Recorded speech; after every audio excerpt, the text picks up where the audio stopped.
Hopefully, you're all being blinded at the moment by my gorgeous choice of colors, which is meant to represent the heat. And I hope it's very successful. And um, we're going to talk today, why are we having this conversation? And what are we defining as food resilience so that we can have the conversation? And why do we need to talk about it? Um, so let's press on with that. So all of this is based upon a report called Just in Case, which was written to the National Preparedness Commission last year. Um, and some of the comments that they made, you'll find, I hope, very topical. Some of them are slightly out of date because the response from the government was to come up with a change to all of their documents which reflected the um, this report. Um, And I commend to everybody, and the report will be in the knowledge base, but that you read it because it's actually a first class example, I thought, of wonderful, straightforward thinking based on practical fact, and basically saying what needs to be done in quite blunt language, which is lovely to see. And you'll see, I think, from the steps that we're about to go through, that there's huge amounts of common sense involved, which I suppose means it's very unlikely to make it into the legislature, but never mind. Let's roast on. So, Mr. Lang's report said, or I'm so sorry, he's Professor Lang, that our food system is highly vulnerable, that the just-in-time logistics that we use are fragile if things go wrong. Although it's listed now as the 13th out of 14 critical national items, food isn't treated that way.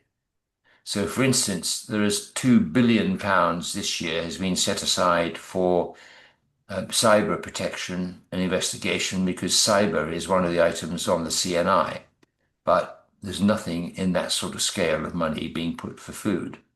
And when you think about it, I think they've got their numbers allocated to the wrong places. Um, and then lastly, he was finding that civil society and local communities, which is what we're really all about, are underprepared for shocks to the system. And the summary is that we should change to just in case food delivery, um, much more local resilience, which is where we come in, buffer stocks, which is where we come in, stronger domestic production, which is where we come in, public preparedness, which is where we come in, and community food planning, which is where we come in. So hopefully you'll think this is useful. All right.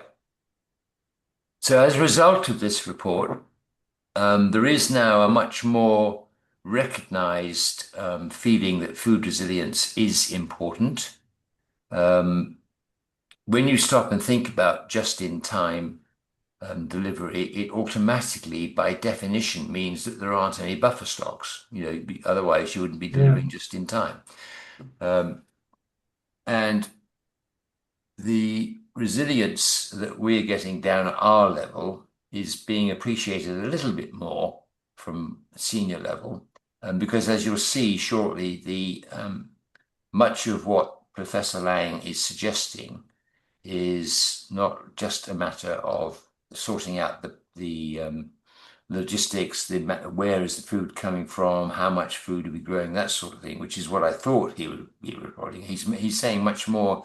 You've got to cope with the fact that you've got thousands and maybe millions of people will be in desperate straits if they don't take these steps in preparation, and that makes it a very serious matter.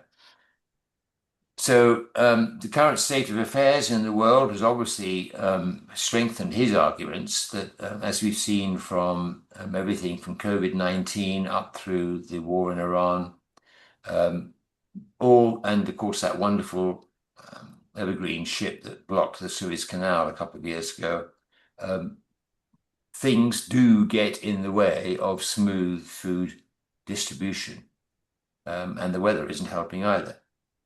So we need to get more involved with the public discussions which are going on. On the other hand, even though he has sent in this comprehensive report, there is no comprehensive UK food resilience law. There isn't a strategic reserve system. There's no national household preparation program as there is in countries like Sweden. And there's no systematic local food resilience planning requirements, which is, again, where we come in. And he's still insisting that food is not treated very seriously on the CNI list, even though it's there. However, he thinks really it's the people's mindset that may be the most important thing. So in terms of food security before now, people would think, well, if the supermarket shelves are full, everything is fine. Now we're beginning to say that food resilience means that we must be able to continue functioning in the middle of shocks, which means local capacity, redundancy, social cohesion, community logistics, and public understanding, which are all falling into our bailiwick. So the concept is probably as important as the actual physical stuff on the ground. So I thought a definition of what he said would be helpful to you all to make sure that we're all on the same page when it comes to saying what is food resilience. And I'm not going to read this through for you. I'm sure you're all quite capable of reading, but I will give you a few moments to go through it. In particular, I would say that the important sentence is that one in the middle that says that this cannot be left to people to activate in an ad hoc way or on their own. They need the government behind them to help them learn, and also to say that we need to do this. And hopefully, as the slides develop, you'll see why we need to do this.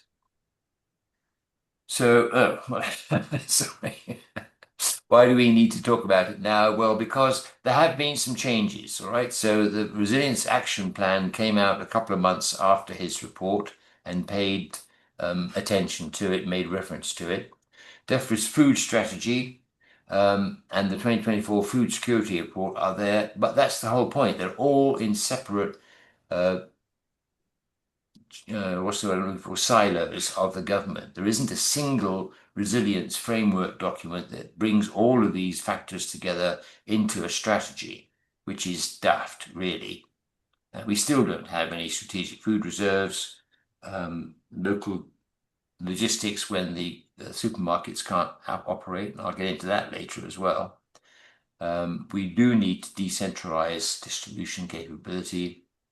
And I think people are feeling that you really need to get back into the mindset that will enable people to accept the sort of wartime stuff that we had to do in the Second World War. When I say broadly we had to do, I mean some of our parents, perhaps. All right, so the report was broken down into 7 steps that people can take. And I should say that the 7 steps are probably in about the last half of the report. The first half, which is the bit that I do recommend to you all to read, is stating how did we get there, here from there, and why are we in the situation that we're in? What do other countries do better than we do? And how can we make sure that we don't run into trouble when the next big weather shock hits us? And of course, Professor Lang is under no doubt whatsoever that the weather shocks are going to be hitting us.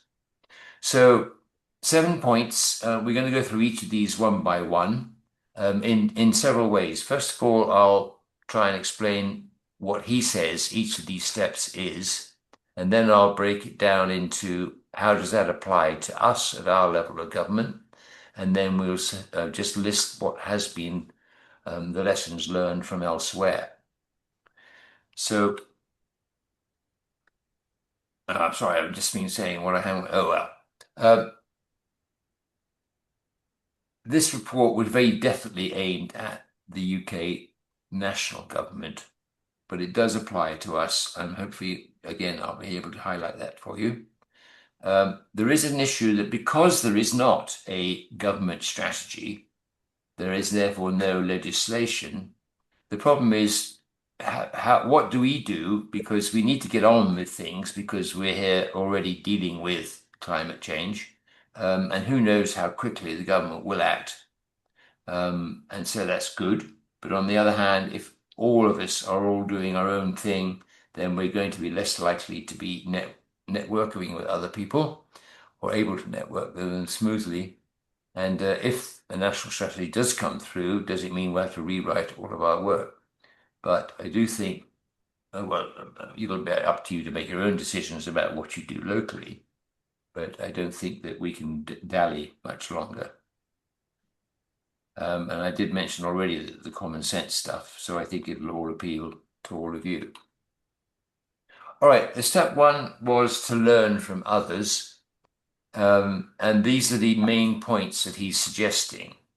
So that getting advice through to people with food shocks, with advice on the food shocks, it varies from country to country. So that sort of raises the question of, well, how long do they need to be capable of providing for? Where do they keep it in places that don't have much space? And where do they find the money for people who are very short on cash? There's that wonderful line in the People's Emergency Briefing about the lady who recognizes that people who are just spending every day trying to survive don't have the time to say, oh, I wonder what will happen if we have to go for 4 or 5 days without food.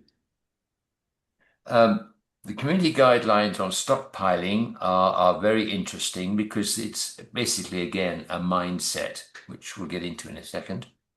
Then we're mentioning indeed that getting these instructions and procedures in place so that people are aware of them and familiar with them and do accept them and do them is part of the issue.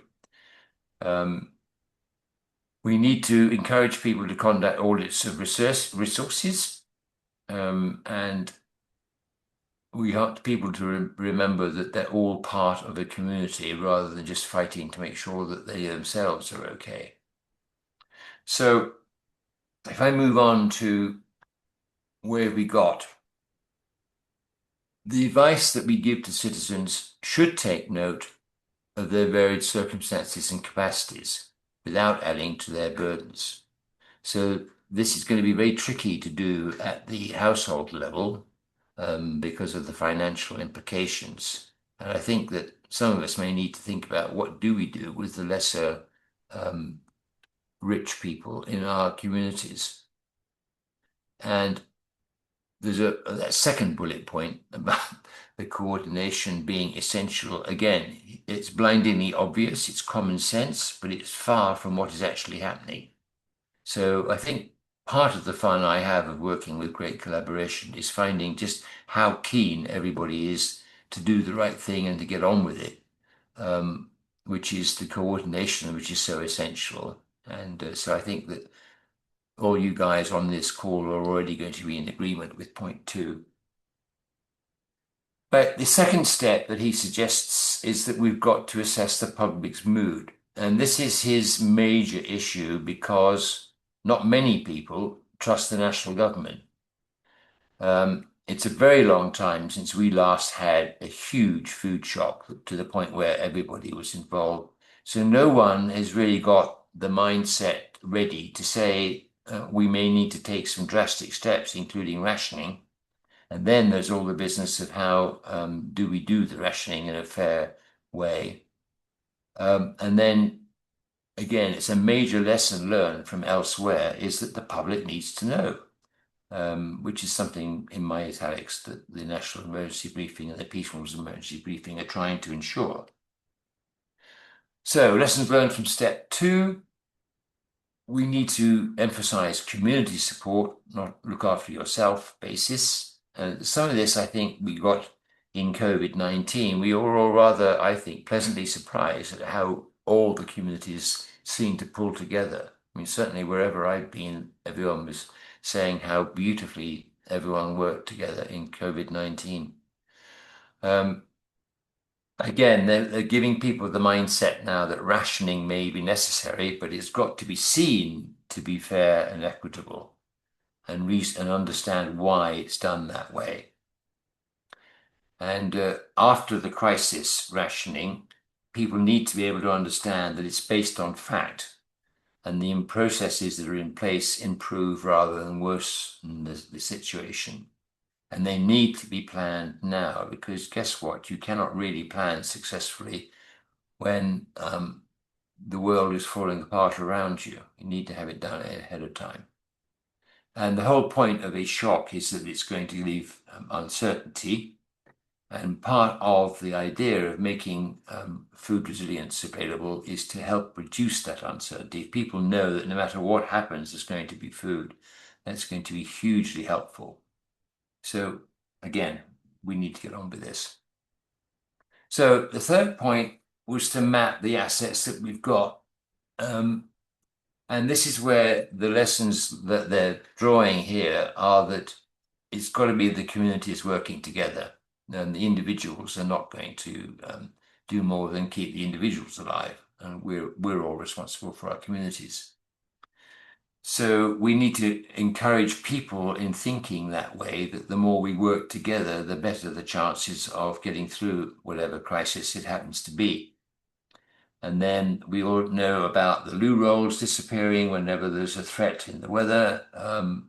And so people do stockpile automatically, but they tend to stockpile for themselves.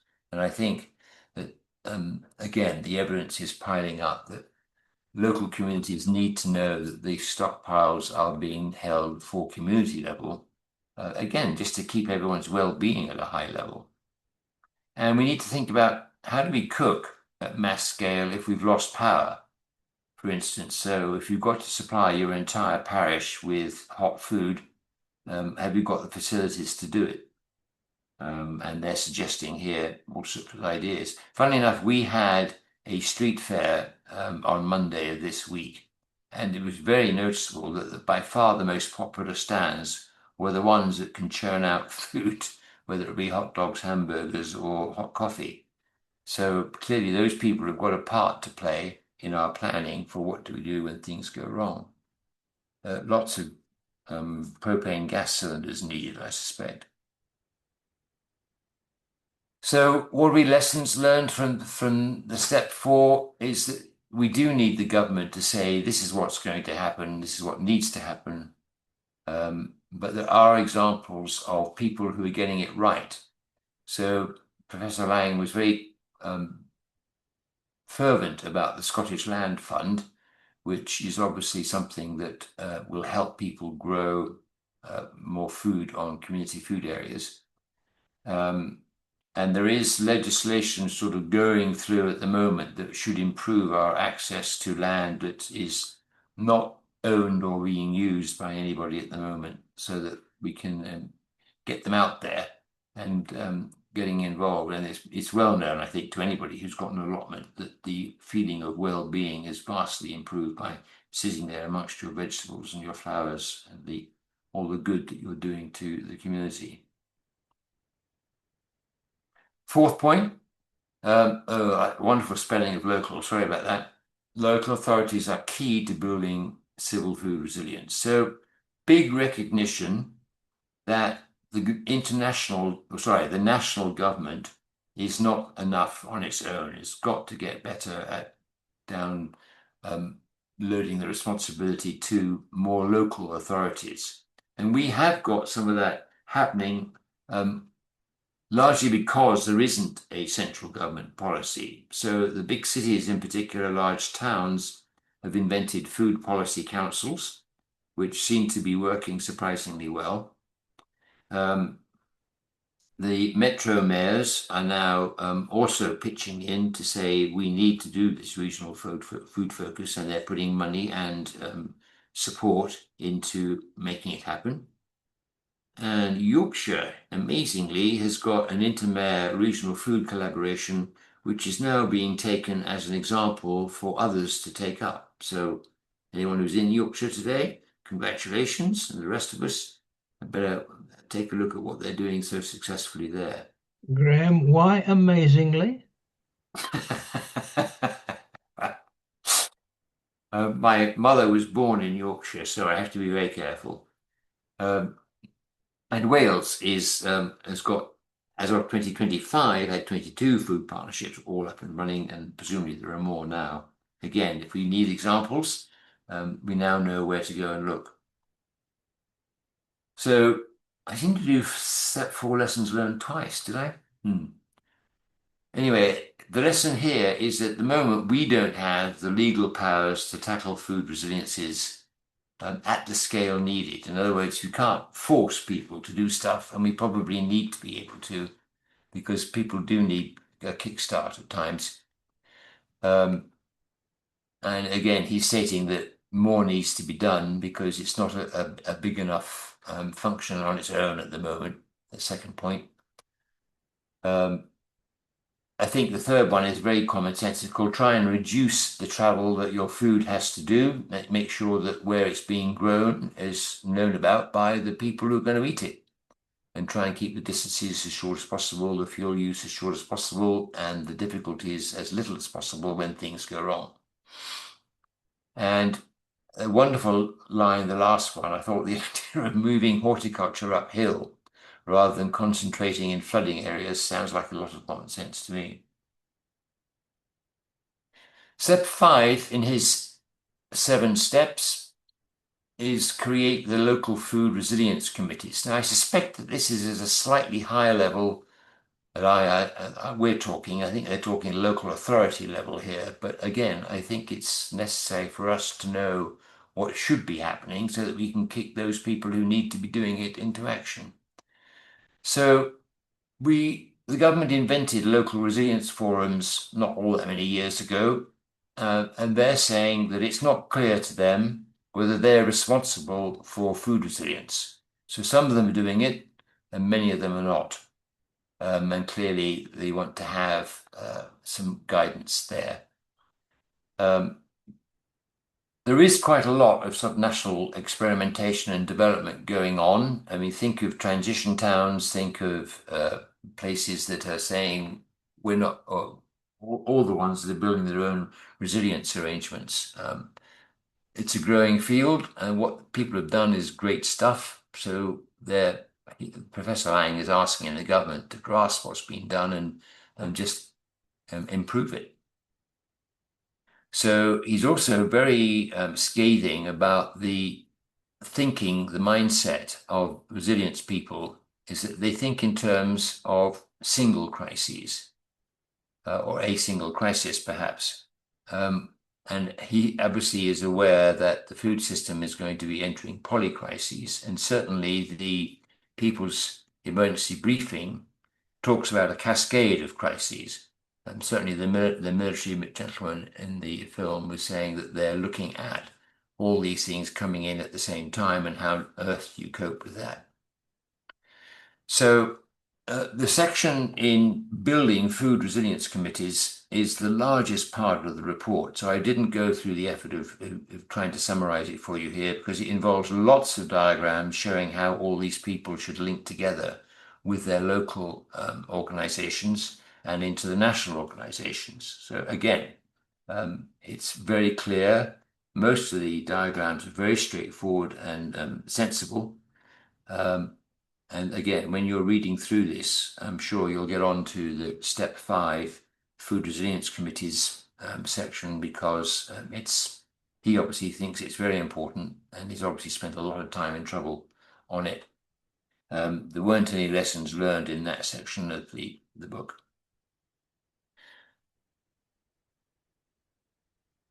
So step 6 places the load very squarely on national government. So I would say that there's not much here for us except the need to educate our local MPs. Now, when we held the People's Emergency Briefing here in Bembridge, our MP came along and we asked him what he thought, what was the state of recognition of the situation in Westminster. And he was a bit optimistic. He thought that most of the people in Westminster were aware of what was going on, to which the obvious retort, of course, is, and then why the hell isn't anything done about it?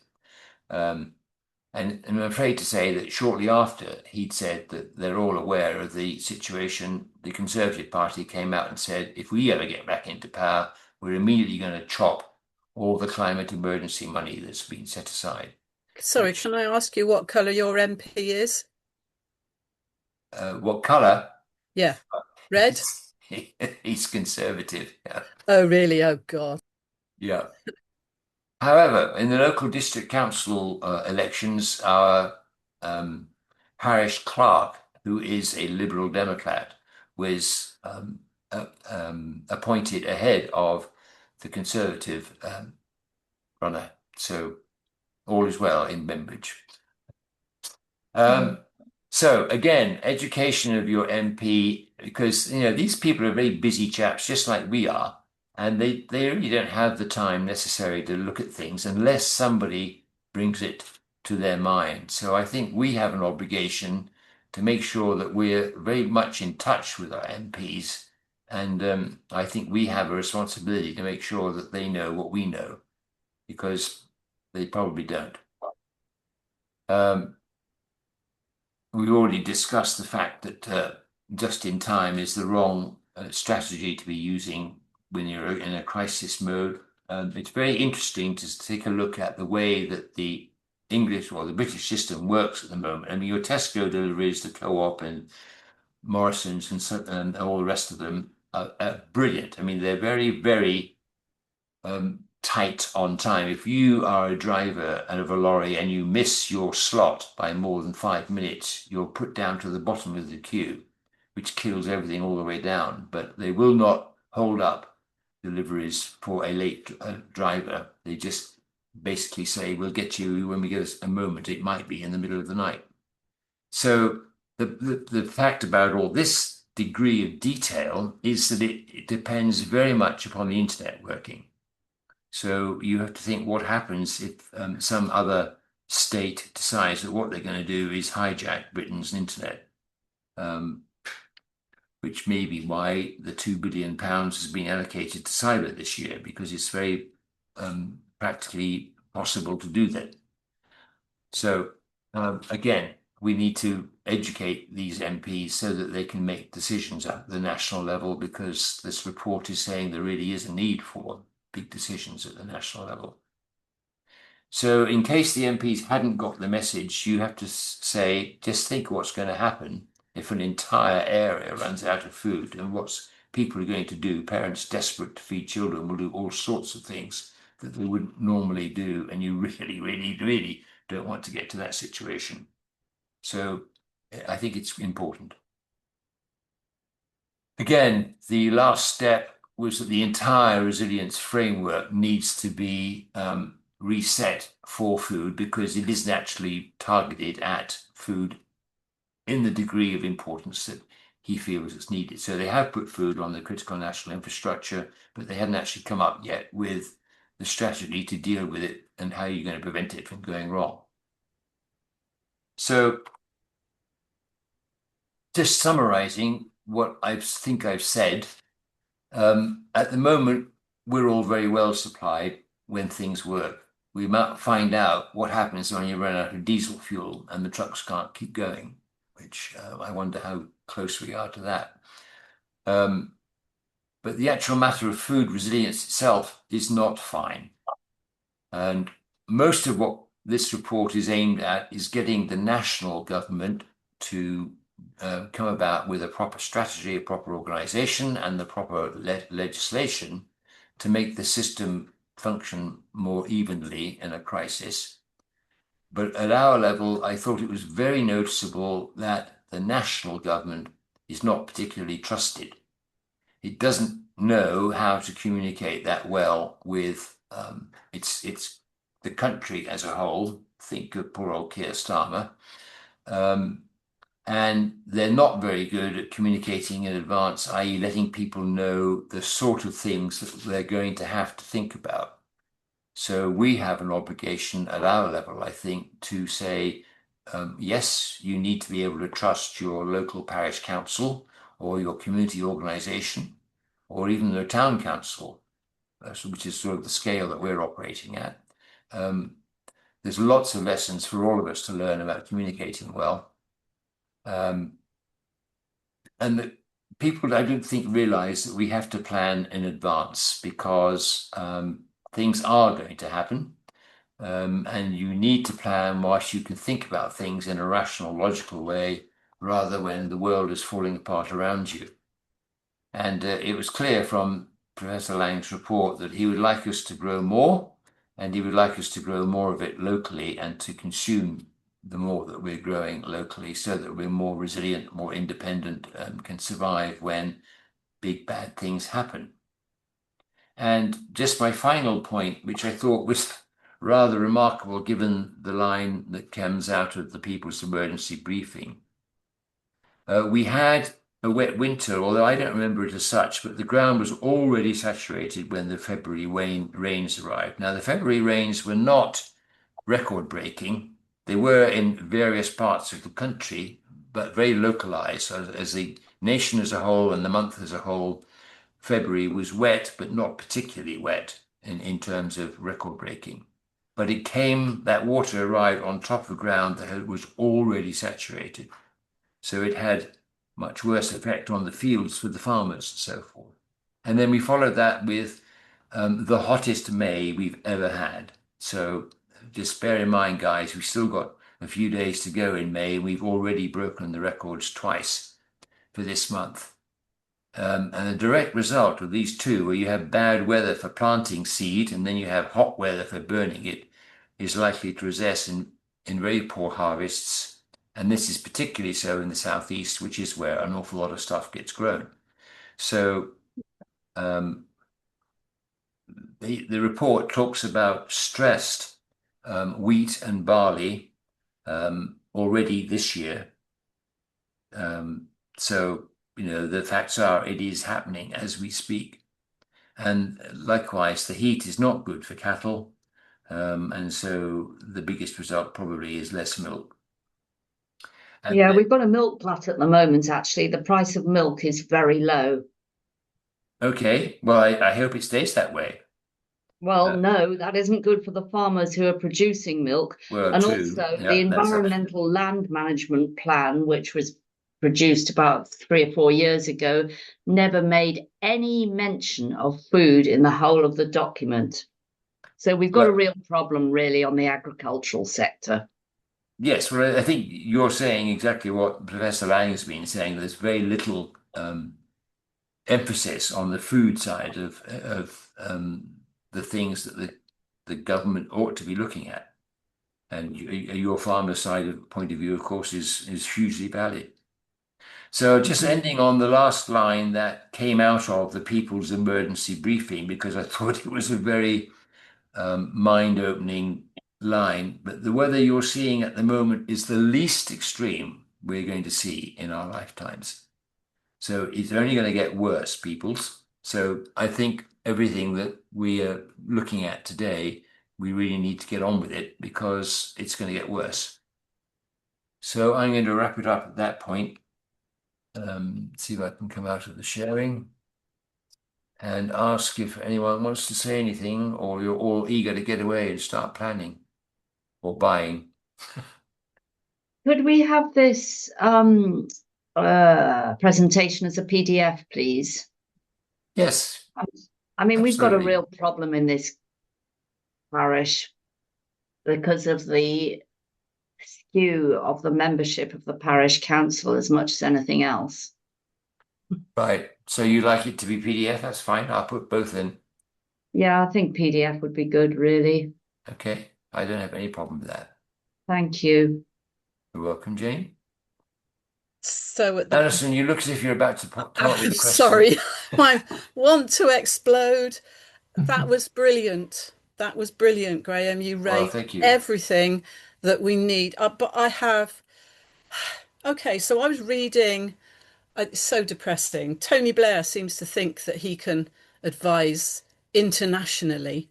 His view is we don't need to bother about climate, net zero, or anything. All we've got to do is earn more money. So that's a real mindset. He's telling the government not to bother about it anymore. So that is a huge thing. I don't know what people think about it. I do think that if anybody thinks about it at all, they think they will do it, whoever they are. community growing. We do have in this area, as Katie will no doubt know, um, a few community gardens. However, they really struggle to get anybody to come and join them and help. Mostly Really? it's retired people who have the time to do it. It's really difficult to get people to do that. And what else was I going to say? So to just tell you what we have in this area, Katie, you can say a bit more, I'm sure.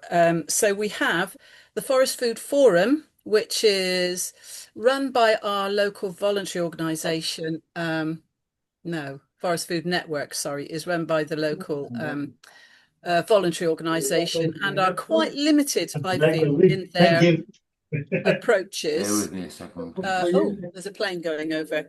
We also have the Forest Food Forum, which we have now run two people's assemblies on it with producers and with people who sell food, and indeed, if we can get them in, people who eat food. And it's all about trying to reach people and just, I think, on a very, very basic level, I don't think local people are aware of the issues. I really don't think they are. They're probably out there now thinking, whoa, what lovely weather this is. Honestly, Katie, you're Well, probably going to bring in some sanity to what I'm saying now. I think you're echoing the people's emergency briefing, aren't they? They're desperate to get the word out there because I think you're right. They're right. The average general public is not aware of the implications of life. I think it's a very unequal spread of either really aware and overburdened and overwhelmed already, or completely out of touch. So, for example, we have two other groups that have been set up this year, or networks, I guess. So we've got the Food Growers Network, and we meet every couple of months. And Lizzie Dyer, who's very engaged in food farming, growing, and helps to lead the Forest Food Network. She coordinates the growing groups kind of to meet on, I think it's a bi-monthly basis. And the biggest issue that all of the groups shared, and this is our community gardens, our allotment groups, and local smaller growers, and they all said that their biggest issue is just engagement, and that they're run by amazing people and everyone's working to their capacity, but it's so hard to get anyone new involved.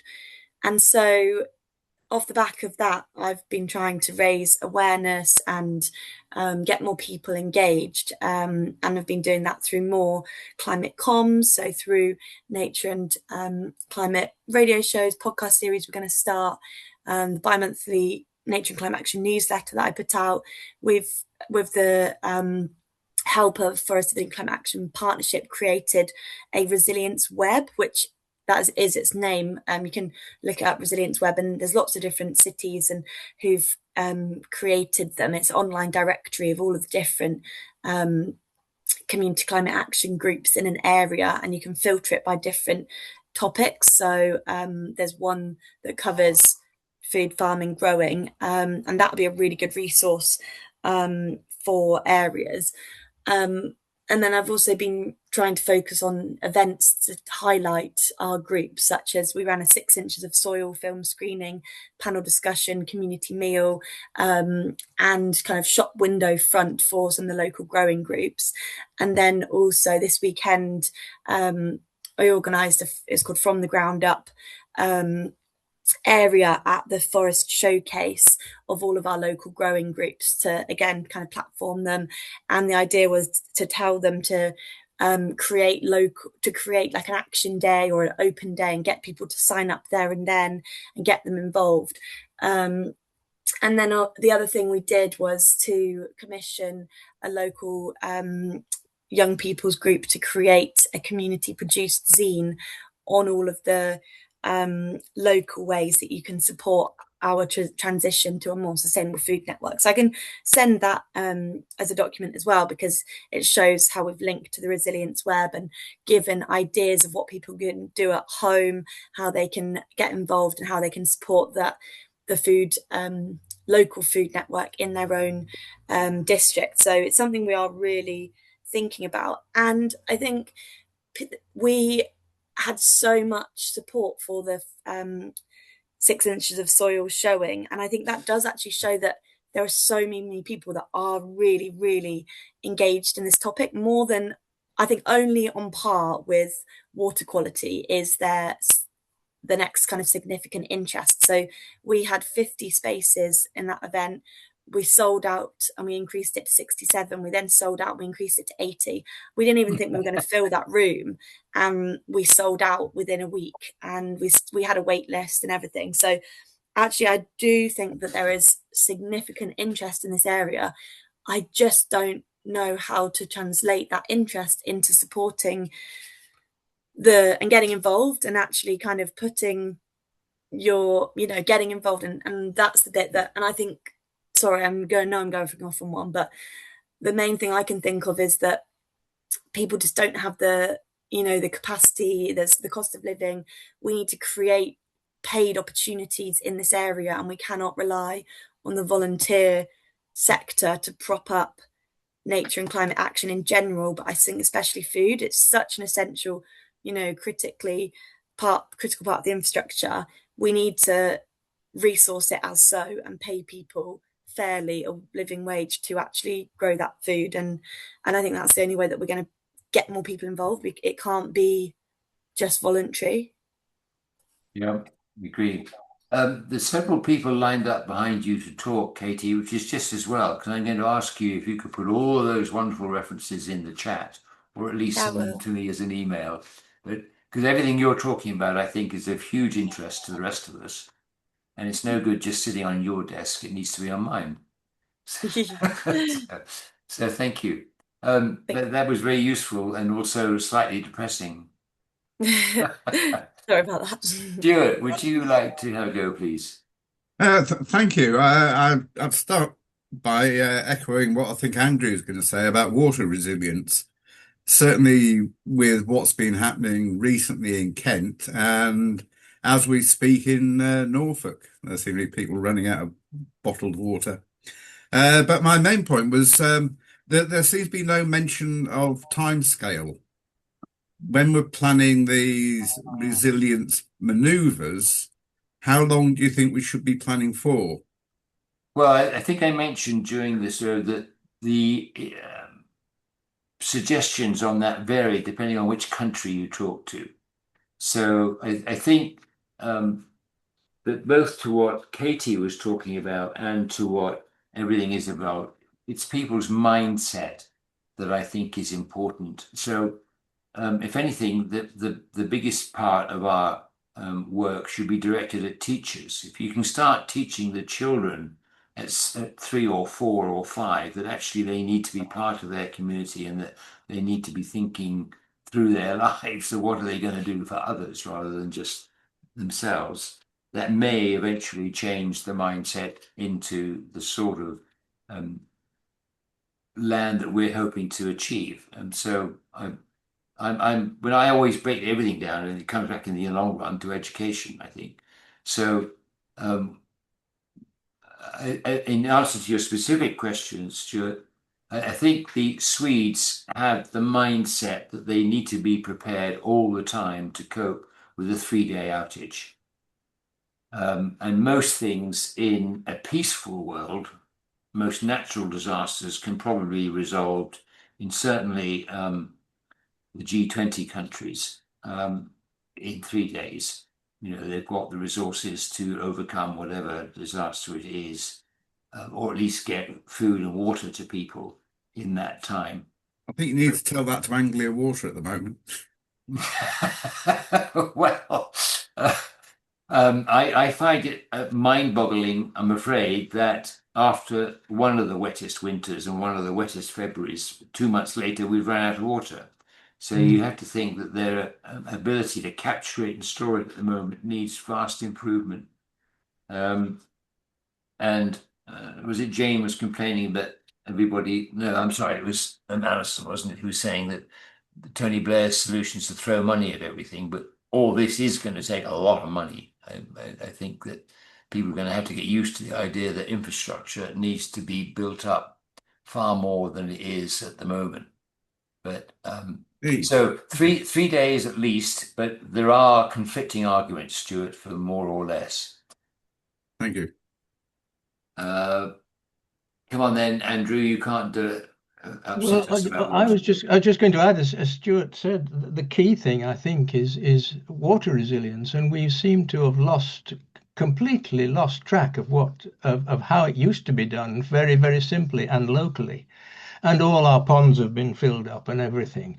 I've spent 35 years working in Africa. And so this kind of thing, turning on the tap and having nothing come out of the tap was all in a day's work, and fruit supermarkets without food was all it was every day. I lived on tomatoes for months because tomatoes grow wonderfully in Africa, and they're wet inside. Well, funny enough, I was going to ask you, do you have some of their solutions that we should be looking at? Tomatoes is one of them. We've all got Yeah, tomatoes. I think inadvertently we are looking at. I mean, for around Martock, where I live in Somerset, one of the things that we have in my village of Martock is regular floods because we're right at the end of the levels.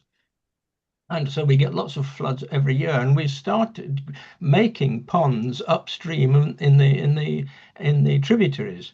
And the great thing about these ponds is that the farmers can use them in the summer, because what we need to do is to make sure that they're all empty at the end of the summer, Yeah. you see, so that they can fill up over the winter. But nobody is really thinking in these terms. Whenever I attend planning meetings, they're talking about drainage, but they're not talking about saving the water that drains away, which is what the farmers used to do all the time.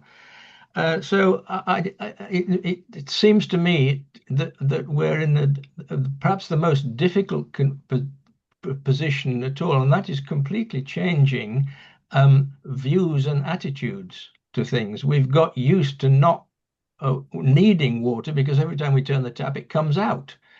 Perhaps what we need is a few months like they've been having in Kent, where it doesn't come out for a while. Right. Now, that's the only way I think of learning. Another point you made, Graham, Hold on 1 second, Andrew, if you wouldn't mind. I need to run away because there's some delivery at the door, but I'll be right back. But please carry on without me.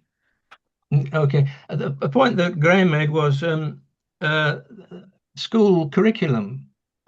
Years ago, I worked partly for UNESCO, and we had a thing on there called disaster risk management curriculum. And my job was to get this curriculum implemented in the schools in the countries where I worked. That seems to have disappeared now. It's all been absorbed into, I think they call it comprehensive school safety framework, where you don't find floods and drought in that kind of curriculum anymore. But the disaster risk management one was adopted by a lot of schools in Africa, but none at all in Britain. Nobody's never been part of our curriculum ever. Anyway, that's all I have to say. Graham's gone.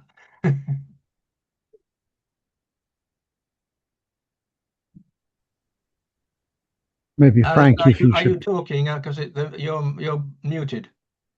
I'll maybe jump in then. The observation I was going to make is that in the long term, food resilience has to be something we all take on board.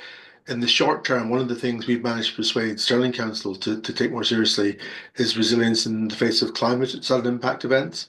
So we're a network of rural villages, whether it's flooding, trees blocking roads, snow, we get cut off, power gets cut off, communications get cut off because there's no phone lines because everything's internet telephony. And we finally got the council to take that on board, and they've commissioned external consultants to work with us to look at the resilience. And again, because when it happens across a range of villages, the Cat 1 responders, police, fire, ambulance, council can't cover it because there's so many villages in the help. So hopefully that sort of local resilience and that local resilience mindset, if we can get it established and get people engaged, can then look at the longer term food resilience. And one of the things, when I've been doing some research trying to understand what other people are doing, Dumfries and Galloway recently did some really good stuff.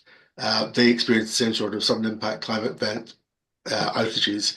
Traditionally, Scottish Power and Scottish Southern Electricity are meant to turn up with mobile food trucks and provide hot food. And again, there were difficulties in getting them through and contacting them in the coverage they could give. So Dumfries and Galloway approached all the individual villages, the restaurants, cafes, hotels in those, and said, do you have the capacity to provide hot food during a power outage? And if you can, you provide it under our instruction, you bill us, and we'll bill Scottish Power. And so again, it's that localization and getting people to deliver what they need most at a local level. So it's still, the jury's still out as to how effective this program that's now underway will be, but it's a good idea, and hopefully we'll get people thinking more about resilience, just because the climate in particular is something that it's not like a major city fire where everyone can stand back and the emergency services sort it out. Climate resilience is going to hit everyone, and we all have to be able to sort out our own bits. It's one of those awkward things, Frank, where I'm dying to see how well that new organization copes, but the last thing you want to do is to have a situation where they need to put it into practice. Well, I think though that the thing is we've had at least once a year we have power outages.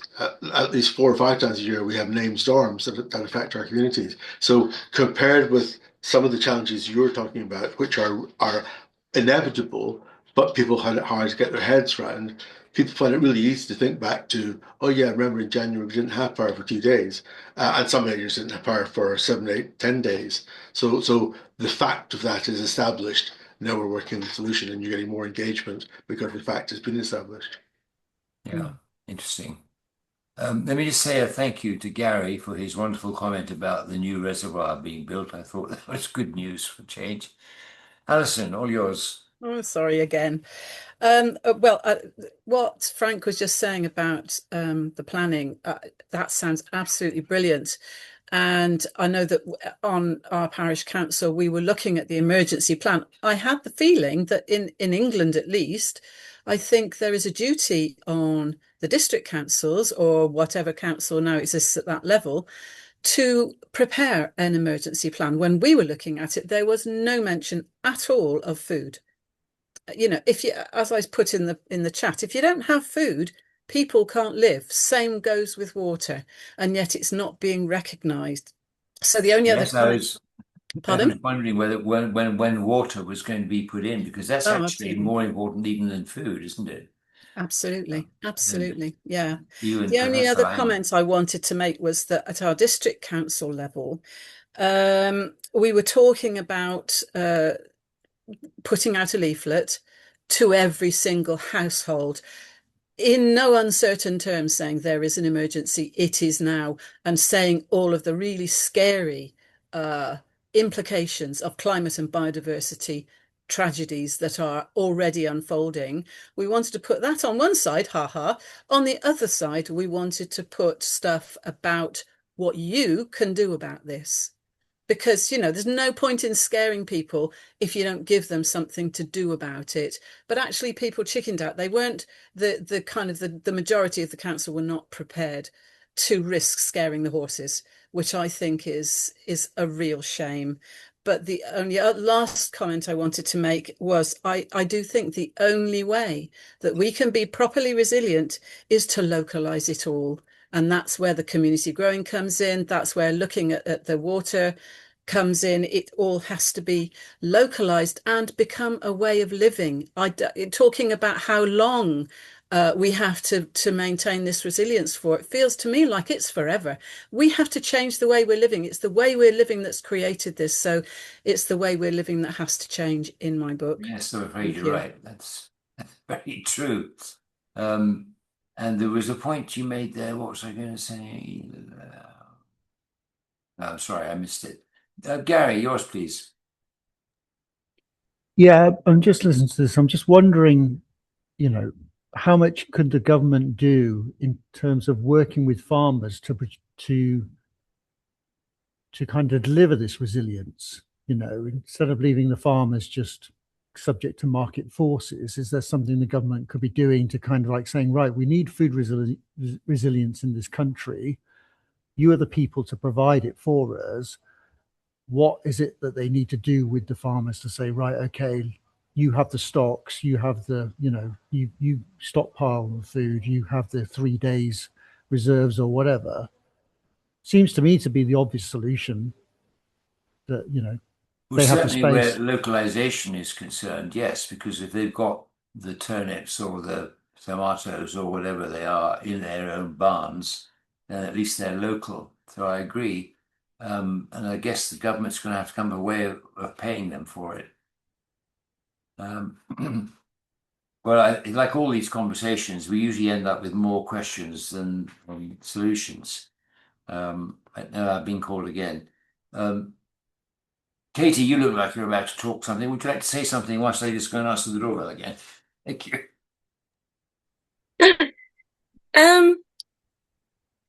I guess just to say that we try and finish on a positive note. Like, we are really, I saw this report that this whole thing's been based on, which is why I joined the call a few months ago and sent it to some of my colleagues and Jackie Dale and some of the other people I knew that were involved in food, saying like, look at this, we need to think about it.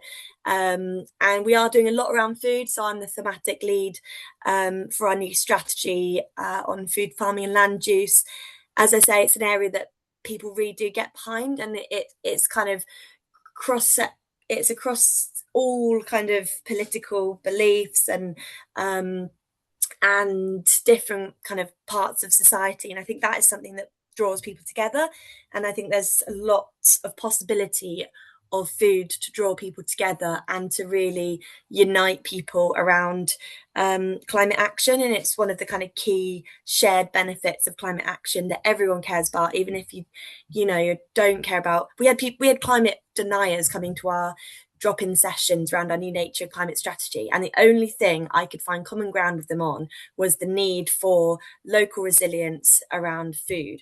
And bringing that up and having conversation about that and telling them about all the stuff that we're doing on food and locally, that really calmed them down, and they agreed to come to the screening that I was running. So I do think there's a lot of potential and hoped for food and resilience to bring people together and to really unite people in a time of division. So it's why I'm really, really, really passionate about this area, and why I'm really trying to move with the momentum that I've experienced in the district around it. And I think these kind of reports only make me feel more like it's the right thing to be focusing on and the right thing to be pushing forwards with. So yeah, I think there's positivity there, and I think more and more people are waking up to the idea of a quote that I really liked from 6 Inches of Soil, if you haven't seen it, is that the food system isn't broken, it's working exactly as it was designed to. And that's not for us, that's for, I'll leave that to you to think about. So actually, it's one of our biggest acts of resistance we can do is to buy local, to support your community supported agriculture projects, to get involved in local growing projects. There are so many of them about, and they are desperate for your help. So let's not think, everyone else should do it. It should be us. I've started buying a veg box from my community supported agriculture scheme. I've learned so much from that. I'm really rewiring my brain to think, actually, I should be spending more of my disposable income on food and making cuts elsewhere, because that fits with my values. It fits with what's right. And we shouldn't be paying nothing for our food. That isn't normal. We pay some of our lowest amount of money for our food anywhere in Europe. And the more we support our local food agricultural projects, the cheaper that will be for everyone. So really, if we can afford to do it, then we're really helping to pave the way for that to be more accessible for everyone in the future. So I could talk for hours on this as well. It's something I'm incredibly passionate about. But yeah, I'll leave it there. But thank you so much. Whilst I was away, I thought of a couple of comments. So, Alison, your committee that refused to send out the brochure, I wonder, is there an argument that they're actually abdicating their responsibility to the public? And I think that when the crisis comes and everybody says, "Why the hell didn't we know? Why did no one let us know that this was coming and we could do something about it?" I do actually. I feel very conflicted about this, but um I also understand the reasoning for not necessarily going down that route. And we talked about it a lot within the climate team. And we have put out a pamphlet which was instead everyday nature and climate actions that you can take. And then there is the support for the briefing that's going to be happening. But I do a lot of climate comms, and it's kind of about half of my role. And actually, we do so much around looking at things like the Britain Talks Climate, and I've been to lots of webinars around how can we disagree better for a more sustainable future, and really about the psychology behind communicating climate issues. And there is a lot of evidence to show that the way of kind of scaring the horses turns a lot of people off, and for a small section of people it does work really well. And that's why you've got to put the messages out in different ways. But for a lot of people who aren't there yet, it makes them shut down completely, and it actually is counterproductive to what you're trying to achieve. So although I think that there's room for lots of different ways of communicating with people, and for some it might work, I do also think that I'm putting a lot of effort into basically trying to really, really shout about all the amazing work that is happening, and I think using positive stories is more effective than fear mongering, and showing, look at these amazing projects that are happening, listen to these positive stories of how getting involved in these projects has improved people's lives, improved people's mental, physical health, has saved them money, and actually bring them along from that place of an abundance mindset rather than that fear scarcity mindset, and that turning that anxiety into action is the best way to move forwards. When I do climate fresque workshops, you can't leave people in that state of feeling really depressed and low, and it follows the Kubler-Ross grief model.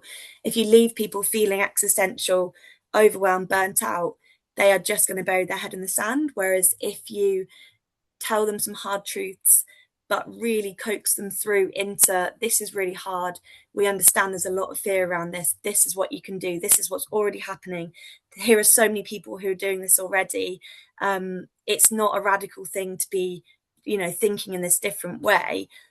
Suddenly that's more, it brings people along in another way. So I just wanted to say that there's different ways of communicating that works for different groups of people, and I am not supportive of the total doom fear mongering, because I am so aware, and the evidence is there, that it doesn't work. So, Katie, are there any documents of these discussions that you've been having and the answers you come up with? I mean, this is how to communicate bad news to people. I'll have a look through, because I've taken lots of notes from different kind of webinars and sessions I've been to. So I'm sure, yes, there is. I'll have a look and I'll have a dig and see if I can share some things. But absolutely. Well, you're very kind. Thank you. Thank you very much. Do we have any more questions, please? So people are all rushing off to lunch or wherever. Well, thank you all so much for your time. I've loved the comments. Thank you very much. I think they're very helpful. Good to see some new faces or old faces back again. Not that I call you an old face, Katie, but never mind. Thank you all so much for your help, and I should be able to tell you what's happening next week, but I can't remember. Sorry, I must learn to think these things out ahead of time. But thank you all for coming. Enjoy the hot weather, and see you next time. Take Thank you care. very Bye bye. much. Bye. Everyone.